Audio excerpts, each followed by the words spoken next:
Here we are then, guys, back for another interview, this time with the founder of the Kaizen Martial Arts Seminar, as well as martial arts supporting children with cancer, and the head coach at Lucci Del-Gaudio Combat Jiu-Jitsu. It is, of course, Lucci. How are we doing, buddy? Very well, Dan. How are you? Yeah, all good, mate. Thank you. Good, good. I know we've got loads of stuff to talk about today, from obviously, as we said, Kaizen to martial arts supporting children with cancer, to your background in jiu-jitsu, how you moved down to combat jiu-jitsu and kind of your own twist on it. And then I think we're going to talk a little bit about like your experience during COVID and things like that as well. And yeah, maybe get a little bit deep as well on some things. So let's get straight into it. I'll be honest as possible, mate. Our whole objection of this, Dan, and why I want to do it, I want to help people going through the same mess as I went through, if you like. And I had a lot of friends saying to me, do you know, you always get them people say to you, if you're ever in trouble, or when you're on a downer, call me, talk to me. I didn't. I ignored it all. And me for myself, we do that as humans, don't we? Oh, you're on a downer. If you get any, just give me a call. And people don't. And I want people to start, call. Yeah. You need help. Fucking see somebody. Do you know what I mean? Go and sort it out. But yeah, it's important. Show. Yeah, congratulations, mate. I really look forward to seeing all the interviews. And there's been some good ones, haven't there? I've been lucky. Yeah, it's been cool to talk to so many different awesome people. Ones. I really like the Phil Norman. Your last one with Phil Norman. Yeah, Phil's great. Really enjoyed that. Really enjoyed like that. Phil. He's a cracking character, and he's awesome martial artist. Making a lot of noise at the moment. Yeah. Yep, he's doing really well. He has done for a long time, hasn't he? Yeah, he has done for a long time. Yeah, top bloke. Let's start then with you and how you got started in martial arts then. Like most people, I was inspired by martial artists. In my case, it was Bruce Lee and the Daniel LaRusso from the Karate Kid. Wow. Okay. And just general. Well, it started off as a school night. My older brothers. I come from a really big Italian family, and his 7 boys, 5 of us at Dan grade. Okay. Oh wow, cool. Yeah. So, sort of like I was brought up with the martial arts quite early, and it was their film premiere of Enter the Dragon. My mum wouldn't let me watch it because it was a school night. My brothers persuaded her, and I watched it. And the next day, I went to school in the playground, and I was practicing all the the moves on my mates. And one of my mates said to me, "Oh, I do karate." Well, at first we ran up to him, "Did you watch it? Did you watch it?" I went, "Yeah, man." It was like, "Oh, we practiced moves. I do karate." So I joined karate a day after, a couple of days after, and his name was Simon Oliver. There's a place called Snenton I grew up with, the Sanshin Dojo. Yeah, I've trained there doing Aikido. It's still open. It is, yeah. It's still open. That dojo is, and run by Sensei Simon Oliver. Fantastic guy again, yeah. He put me on the path for karate, but while I was doing karate, my brothers were jiu-jitsu black belts already. Under the WJJF. Yeah. And they took the piss out of me for doing karate. So when I was about 12 years old, I started jiu-jitsu and just climbed up the ranks. I left because of politics and went on my own. I discovered people like Jeff Thompson in the 90s, and reality. I was a bit of a naughty lad in the 90s anyway, bloody doing fighting in pubs and stuff like that. So reality-based training, it really took to me, especially Jeff Thompson's work. And I started to play around with other arts like JKD, Muay Thai, and I was doing Western boxing. I did boxing from the age of like about 13 up to about 17 years old, up with a guy called Tommy Thompson. Okay. I think that guy's he's had people like Prince Nassim Ahmed on the pads and people like that. Very cool. Very underrated, unfortunately. I think it's a shame that we see a lot of instructors like that over the years. Sure. And I wanted to do my own chapter of jiu-jitsu. And I wanted to make it combative, hence the reason combat jiu-jitsu. But I really love traditional. Do you know what I mean? We're not. Did you not think the traditional was combative enough then? Yeah, but not like Jeff Thompson used to talk about it. You know, Yeah, do you know what I mean? Not like that kind of aspect. I mean, don't get me wrong. When traditional arts is very important. At the time, it wasn't for me. I had to find what works for me, and combative jiu-jitsu really works for me because I've got the best of both worlds, to be honest. And you see your class sizes growing when you in them days when you opened a club up and it was just reality. I don't believe the word reality. There are reality, but you know today it's like if you look at self-defense instructors, the really good ones don't even mention the word reality, do they? Because it's become a bit of a buzzword now, isn't it? Yeah, we teach exactly. reality self-defense. It's there written on the tin. When I look at things like, oh, this is no nonsense, no bullshit kind of thing, you know, like, yeah, kind of thing, because you've heard it all before. But if you look at the self-defense, the good ones at the top level, you look at them today, they don't mention reality based, do they? They just, you look at it, you think, yeah, but you know, here's someone who knows what he's talking about. He's been there and done it, and he's delivering some good stuff here. Do you know what I mean? So yeah, that's about it. So today I teach traditional jiu-jitsu and self-defense with a hint of kickboxing. Perfect. Yeah, excellent. Why did you drop the kickboxing in then? Was there a reason for that? Was it marketing? Was it making it more accessible? More for. We was always kickbox. Well, depends what kickbox. I'm not talking about kickboxing. Your kickboxing where I'll hold the pads for you, but wow, you dick down. We was always hitting something. Do you know what I mean? And sometimes I'll turn up to a class and I'm like, right, we're not having mats art tonight.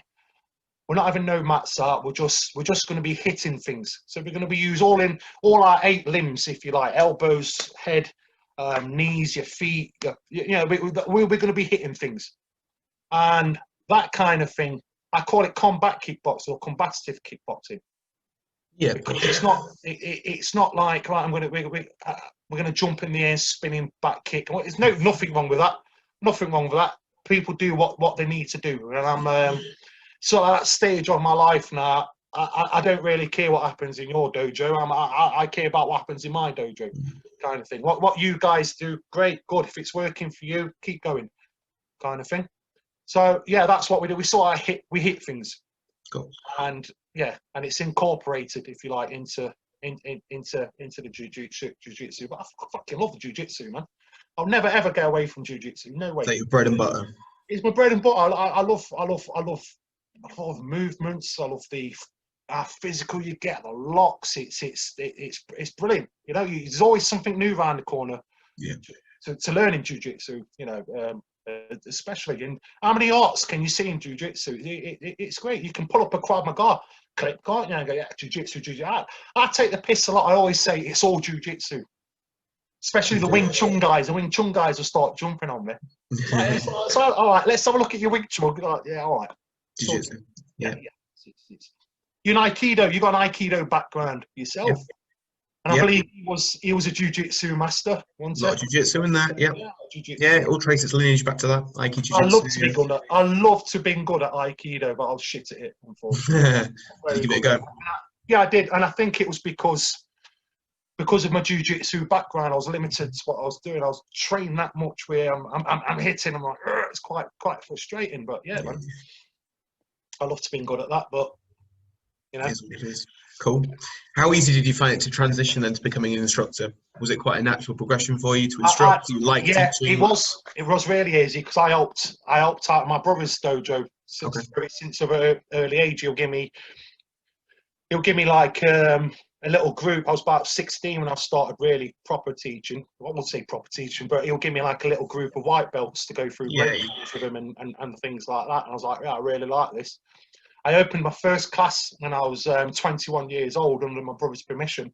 And he said, like, are you fucking mature enough? I don't think, you know, you know what I mean?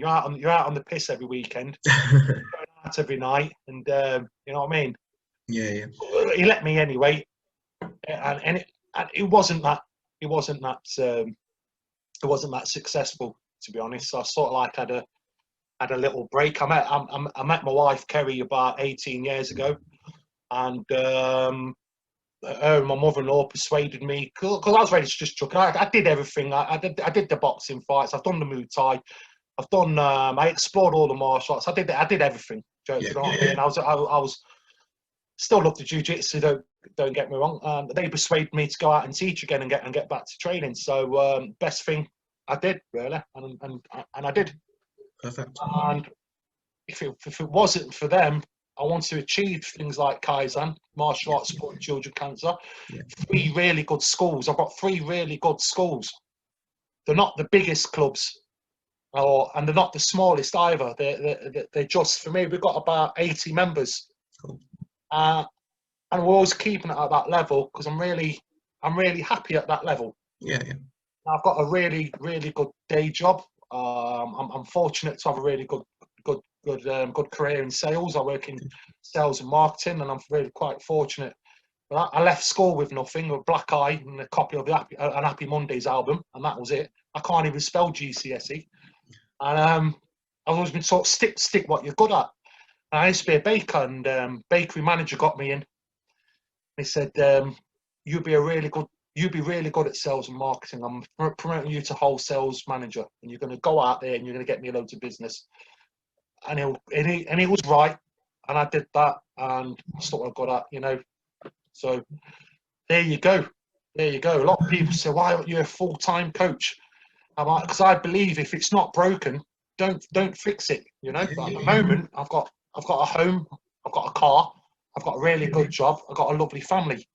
It's a lot to chuck away. So I found that balance. I'm like, hence the reason why, you know, 80 students, 3 schools, it's enough for me. I can do my personal training, and life's good. Perfect. Don't know, maybe one day full-time academy, but at the moment, no. And I do. Do you know what? Especially with this climate at the moment, I take my hat off to full-time gym owners, because you can see it's a 24-hour job, and you can see they're doing something positive. And we've got some amazing gyms, amazing martial arts studios in the country. We have Nottingham. In Nottingham, we've still got Master Warriors. It's been there since 1982. The oldest martial arts dojo probably in the country from 1982. You know, yes. Fantastic. I know. Cool. So, as well as the combat jiu-jitsu, then you're also known for Kaizen and martial arts supporting children with cancer. Yeah. So, I think martial arts supporting children with cancer, that came first, didn't it? So, how did that come about? How did that? What was the inception of the wife? The wife. I mean, wife and I. The wife will go to every Christmas, bring biscuits and stuff down to the Queen's Medical Centre for the kids' cancer unit, and there was one day she came home. She was a bit pissed off because I was like, you know, what's the matter? She went down. I was dead bloody ungrateful. We just had to leave all the stuff there. She wanted to go and properly help the kids. I was like, that was it really. I thought, right, I'm going to put a seminar on, and I'm going to raise some money. There was one kid in particular, a 4-year-old kid with leukemia, and what you find is you find one, and there's lots. Then you sort of like realise, and still today, there's lots of poorly children to help. Now, if we was rock stars, if we was musician, we'll put a band on. We'll put like something like Live Aid on, won't we, or something like that. So martial arts supporting children with cancer, we got it up and going. We've done some amazing. I think we raised about £8,000. It's coming back. Yeah, amazing. You've done some stuff on one of them. I've done some stuff for you. Yeah, give me a call. I'll be there for the next one. Yes. Yeah. That's gonna come back definitely, because there's a lot of not poorly kids to be bloody looked after. And it was on the first one. Can you remember? Yeah, Scunthorpe, massive turnout. That was the first one. Huge turnout. Fantastic. Good. Then we did one in Nottingham. Did one in Kent, somewhere in Kent, I think. Lincoln. I think you set that one up in Lincoln, didn't you? Whoop whoop, represent him. Yeah, it's good. So we did one last year. I think with that we diluted it a bit because there's like one every bloody month. It was end up being one every bloody month. Yeah, so we diluted it a bit, and it was a good platform for instructors just to jump on. And definitely. Just see what it goes. Yeah. Get some experience. And then Kaizen was born. Yeah, Kaizen. Speak to us a little bit about Kaizen then. I think there was room for. I missed the old expo days like Senni because I trained with some awesome people there. I trained with some cool people there. T-Max as well. The expos like that, they just died off. I know there was a UK martial arts show still going, and good luck to them. I think they're going on really. And I was lucky enough to teach on the first two. I remember you being there in the 2015 one when I was there. Yeah. And I thought I'd give it a try, but I didn't. I knew it wasn't going to get big like Senni, so I thought, right, we'll start off low, and we'll just have even if it's a gathering of just all your mates having a bash on the mat. That would have been, good. It would have been a good crack, but it grew and grew and grew. And how was it initially? Was the initial reception good when you first kind of put the idea forward? Because martial arts can be a little bit funny sometimes about there was treading on toes or whatever. Look, there's right, okay. Oh, I said we'll be on it. Yeah, there was a lot of Mardy fate. I'm generally don't care. I generally don't care what you're going to say. It's not for them. Everybody was welcome. Everyone was welcome. It wasn't like it was a totally different setup to anything else. I wanted it different. Do you know what I mean? I wanted it crazy and wild, a bit punk rock. I wanted it just fucking nuts, man, and it was. So it was nothing like anybody else's anyway. So, no one owns martial arts, do they? No one's like we don't have an almighty God saying, hey, Lucci Del-Gaudio, mate, you ain't doing a fucking expo. Was he not road does one? Do they really? True. It's not like that, and I not be going. Oh, you're not doing an expo. Yeah. Do you know what I mean? If I had my time again, and there was two expos with quality instructors on, I'd be like, fucking, I'll be going to all of them as a punter. Yeah. As a punter, you can't wait, can you? Be like, yeah, I'm going to all of them. Take it all. Like music festivals. Do you know what I mean? You know what I mean? Glastonbury don't own all the music festivals, do they? They're not going to say to Reading, not Reading, you lot can fucking jog on because we're this is our thing. Yeah. Do you people go to Glastonbury, Reading, and the others because that's what they want. Do you know what I mean? So yes, it got to a point. It bothered me at first. There was a lot of bitching going off, but that soon stopped. I think everyone grew up, and it's good. I was actually supporting the Southwest Martial Arts Show. We gave them some support, some help, and they did the same to us. We communicate. We don't want to. That's what it's all about. Martial arts. Clashing. We don't come together. Community. Yeah, there's no point us having the same show on the same day. Yeah. Or anything silly like that because it's just gonna. We're both gonna look stupid, aren't we? So yeah. So it's good to talk. Yeah, definitely. Good to talk, yeah. And good luck to the martial art expos. I generally do wish them all the best. And nice one. Good. If you could have anyone then, so maybe your top 5 instructors, dead or alive, right? Who would you have teaching at your perfect ideal Senni? My perfect Saturday afternoon will be Soki Robert Clark. Professor, he didn't like Soki, believe it or not. People called him Soki. He didn't like Soki. He was Professor Robert Clark, number 1. My brother Frank, because he don't fucking go nowhere, and he should be getting his stuff out there because he's fucking good. Yeah. Right. So that might be a bit like that. Lee Morrison. Nice, good choice. Because he's fucking hardcore, and he has been for years, and he just goes out and does it. Yeah.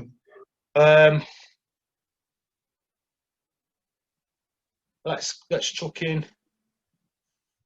There's that many to choose from, mate. There's that many. Eddie Quinn. You've got to have Eddie Quinn there. Yeah. Got to have Eddie Quinn. And we'll talk about Eddie a bit later as well, because Eddie's like, not only is a great martial artist, he's one of them, you can talk to him all day on the seminar and you take it. And I took something. Yeah, he's a great person. I took something very important from him, which I'll talk about in a bit. Probably there's that many. Phil Norman at the moment, mate. Phil Norman, nice. I'm loving his ghost fighting. I'm loving that. Yeah, very nice. Does it, doesn't he?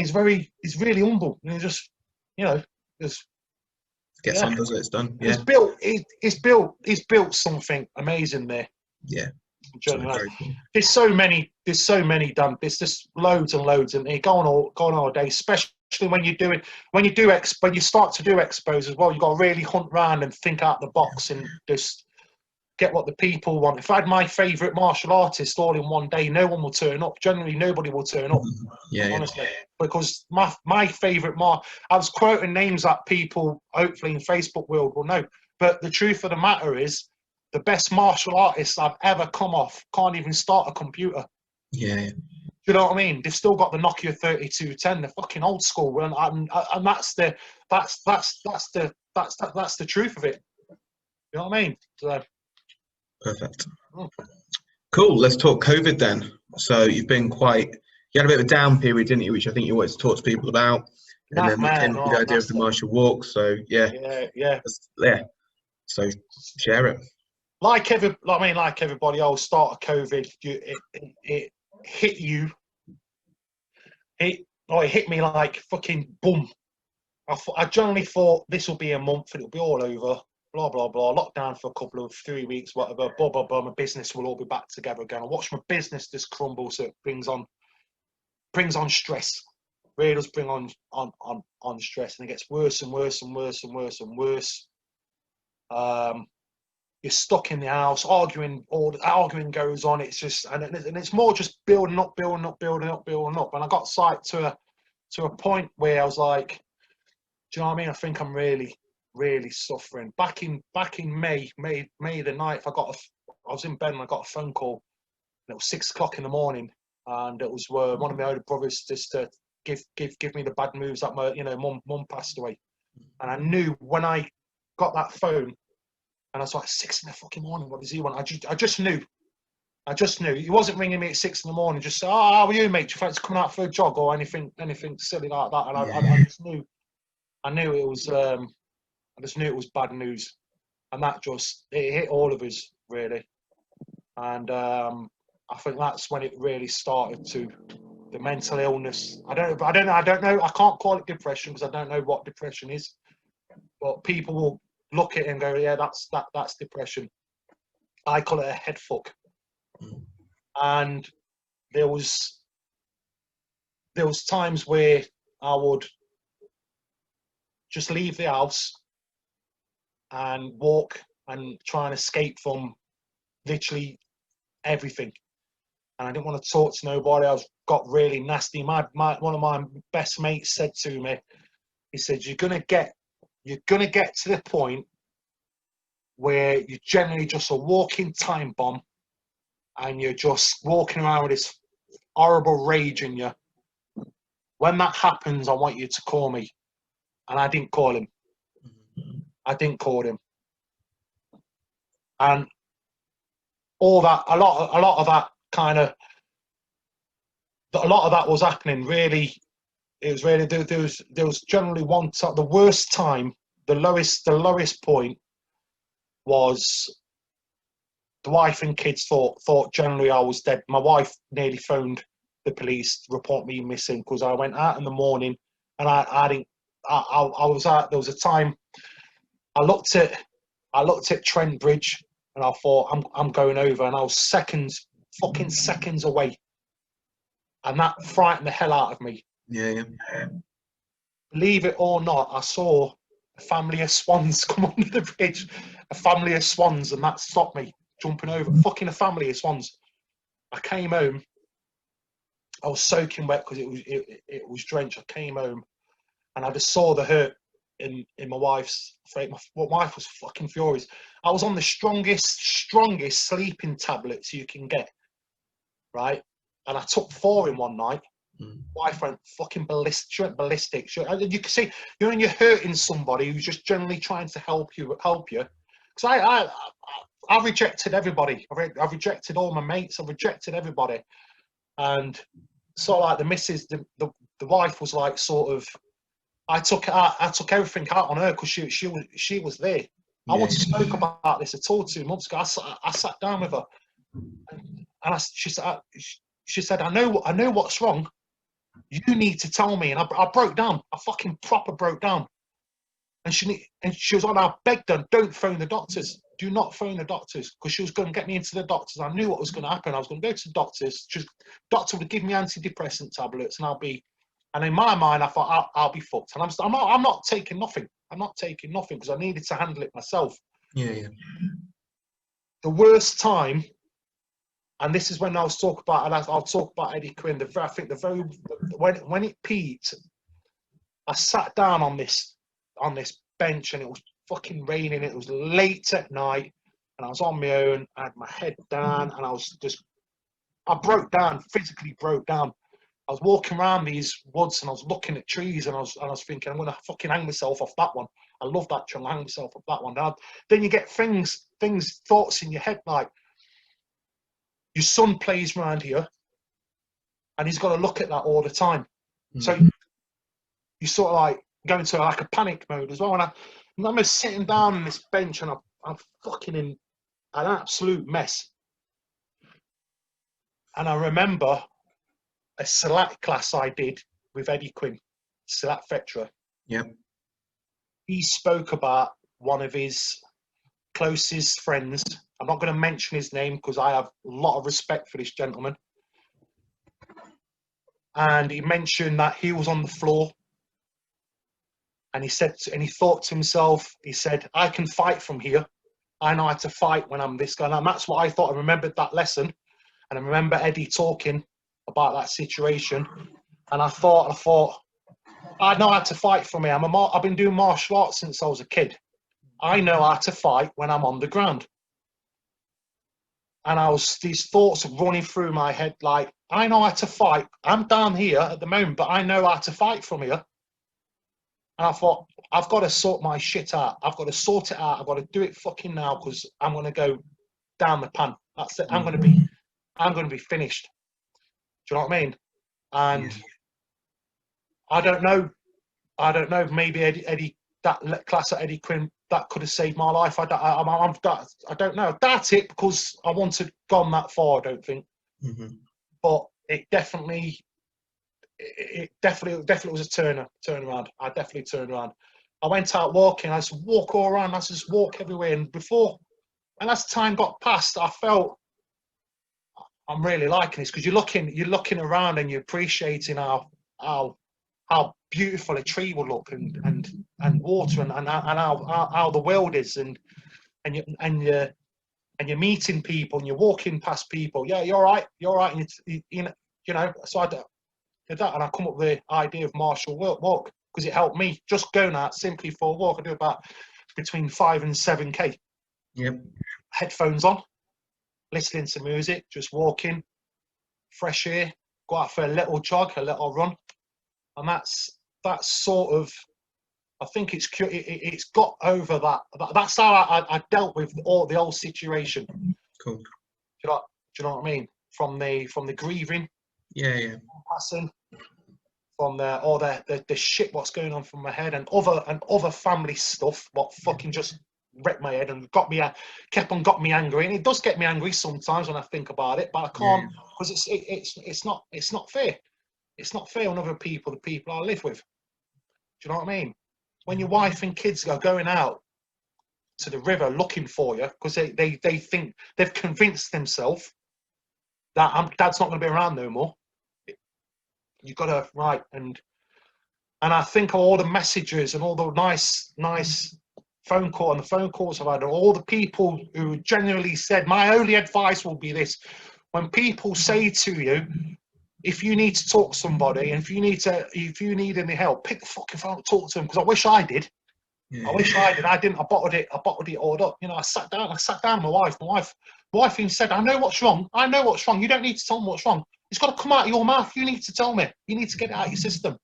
And I didn't. And I didn't do that. But today, life's pretty good. Good. So it's been like February onwards. It's been, but the last month, life's been good. Life's been good. Good. I'm glad you're out. It could have gone either way. It could have gone either way. But yeah. So we're going to do a charity walk. Here we go. Yeah.